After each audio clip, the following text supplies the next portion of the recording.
내가 가고 있는 이 길은 한 번도 가지 않으니 오늘 하루하루 순간도 다시는 오지 않을 시간. 우리를 살리시는 그 사랑 주님의 빛을 따라서 오늘도 우린 걸어가네 생명의 길을. 네, 오늘 말씀은 쟁기를 잡은 자라는 제목으로 말씀을 증거하겠습니다. 본문 말씀은 누가복음 9장 57절에서 62절 말씀입니다. 길 가실 때에 어떤 사람이 여짜오되 어디로 가시든지 나는 따르리이다. 예수께서 이르시되 여우도 굴이 있고 공중에 새도 집이 있으되 인자는 머리 둘 곳이 없도다 하시고 또 다른 사람에게 나를 따르라 하시니 그가 이르되 나로 먼저 가서 내 아버지를 장사하게 허락하옵소서. 이르시되 죽은 자들로 자기의 죽은 자들을 장사하게 하고 너는 가서 하나님의 나라를 전파하라 하시고 또 다른 사람이 이르되 주여 내가 주를 따르겠나이다마는 나로 먼저 내 가족을 작별하게 허락하소서. 예수께서 이르시되 손에 쟁기를 잡고 뒤를 돌아보는 자는 하나님의 나라에 합당하지 아니하니라 하시니라. 아멘. 네, 손에 쟁기를 잡는다는 것은 하나님의 나라를 건설하기 위한 합당한 사명자를 의미합니다. 분명한 목표를 가진 우리들은 시선을 앞으로 향해야 합니다. 실패와 고통과 좌절의 기억을 암울하게 되씹어서는 안 되는 것입니다. 손에 쟁기를 잡은 그리스도인들은 어떤 삶을 살아야 하는지 말씀을 통해서 살펴보도록 하겠습니다. 먼저 쟁기를 잡은 자는 머리 둘 곳이 없습니다. 본문은 주님께서 갈릴리에서 예루살렘으로 가는 도중에 하신 말씀입니다. 예루살렘을 향해 간다는 것은 목적지를 향한 결단의 행동과 승천이라는 성취를 가리키고 있습니다. 예루살렘을 향해 가는 길에는 앞으로 당할 모진 고난과 순환 그리고 죽음의 종착점이 기다리고 있습니다. 누가복음 9장 51절 말씀입니다. 예수께서 승천하실 기약이 차감해 예루살렘을 향하여 올라가기로 굳게 결심하시고 네, 주님은 사람들에게 자신의 삶의 모습을 보여주심으로써 예수님을 따르는 것은 어떤 각오와 결심이 필요한지를 보여주셨습니다. 본문 58절 말씀입니다. 예수께서 이르시되 여우도 굴이 있고 공중에 새도 집이 있으되 인자는 머리 둘 곳이 없도다 하시고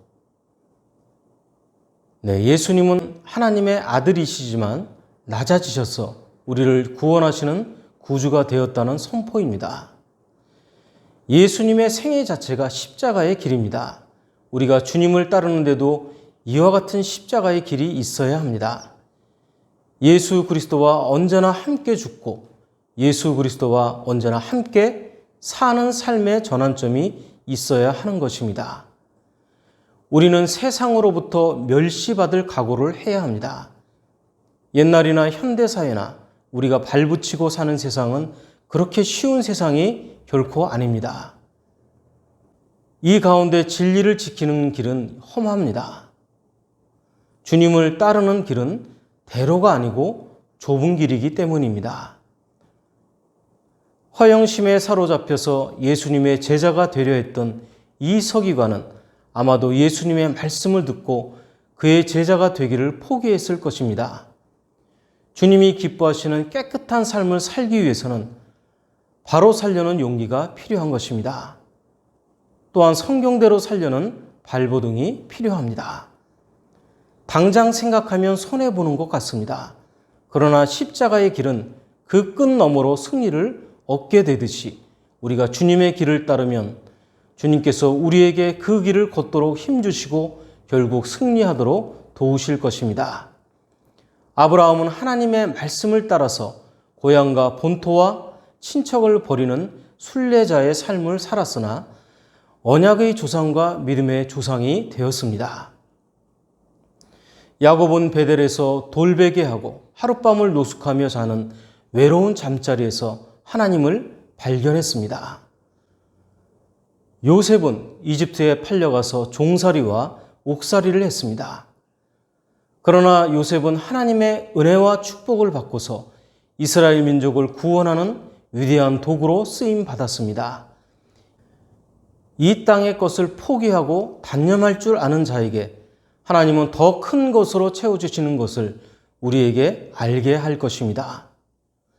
우리가 진리와 의와 주의 영광을 위하여 살면 주님께서는 우리에게 삶의 새로운 지평을 열어주실 것입니다. 다음으로 쟁기를 잡은 자는 하나님의 나라를 전파해야 합니다. 성경은 부모를 공경하라고 했고 효도를 가르쳤습니다. 출애굽기 20장 12절 말씀입니다. 내 부모를 공경하라. 그리하면 내 하나님 여호와가 내게 준 땅에서 내 생명이 길리라. 그런데 주님은 이 말씀에 역행하는 가르침을 선포합니다. 본문의 말씀은 부모님의 장례를 치르고 주님을 따르겠다는 요청에 대해서 그것도 허용이 안 되는지 의문이 생길 것입니다. 본문 60절 말씀입니다. 이르시되 죽은 자들로 자기의 죽은 자들을 장사하게 하고 너는 가서 하나님의 나라를 전파하라 하시고. 여기서 이 말씀의 의미는 영적으로 죽은 사람들로 하여금 육체적으로 죽은 사람들을 장사 지내게 하라는 뜻입니다. 세상의 일들은 세상 사람들에게 맡기고 오직 성도들은 하나님 나라의 일에 전심으로 하라는 것입니다. 그것은 복음은 윤리보다 선행한다는 것이 진리이기 때문입니다. 그 이유는 인간은 윤리의식으로는 한계치를 느끼게 되며 복음만이 인간을 새롭게 만들 수 있기 때문입니다. 우리는 신앙생활에서 정과 윤리 그리고 혈연과 관례가 그리스도를 따르는 데 있어 방해가 될 때가 많습니다. 실제로 이러한 끈끈함이 도리어 복음의 길, 생명의 길을 걷는데 장애가 되고 있습니다. 여기서 주님은 죽은 자를 장사하는 경건한 의무를 다하겠다는 요청을 부인하지 않습니다. 다만 이 사람은 주님이 따르라는 그 부름에 대해서 지연하는 술책을 쓰고 있다는 점입니다. 맞닥뜨려 거절하기 어려우니 연로한 아버지를 내세워서 아버지의 장례를 치르고 생각해 보겠다는 뜻입니다. 주님은 이때 그에게 통렬히 깨우쳐 주십니다. 죽은 자에 대한 임무보다도 더 큰 임무는 산 자에 대한 의무라는 것입니다. 구체적으로 동창, 이웃, 가문, 전통, 학벌, 관례, 관행, 사회적 통념 같은 것들이 진리보다 우선순위에 놓일 때 주일 성수가 당장 어려워집니다. 신앙생활의 진보를 이루지 못합니다.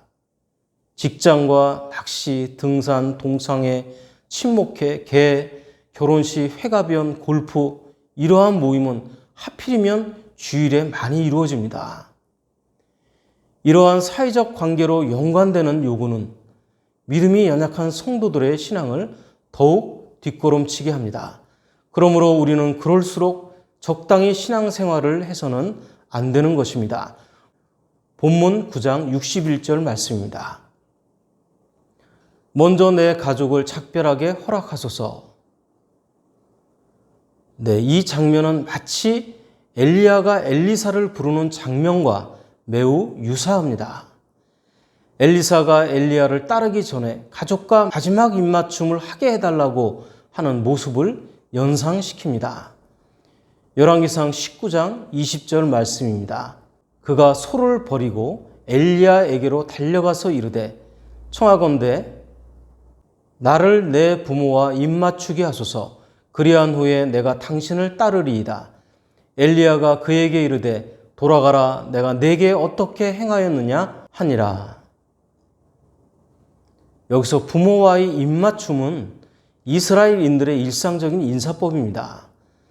누가복음 9장 59절에 나오는 사람은 그의 부친이 생존하는 기간 동안 예수님을 따를 수 없다는 식의 미온적인 태도를 보였습니다. 그러나 반면에 엘리사는 자신을 낳아주시고 길러주신 부모님께 응당 드려야 할 인사를 드리려 한 것입니다. 엘리야는 엘리사에게 내가 네게 어떻게 행하였느냐 합니다.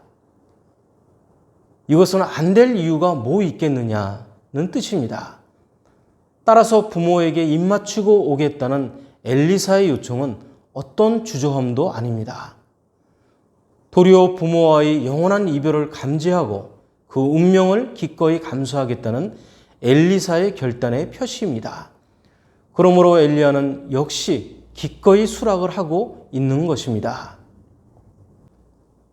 두 사건은 겉으로는 같은 말을 하고 있는 듯하지만 누가복음 9장에서 주님을 따르겠다는 그 사랑과 열왕기 19장에서 엘리야를 따르겠다는 엘리사는 분명한 차이가 있습니다. 그것은 진심과 속마음 그리고 신앙 고백이 달랐던 것입니다.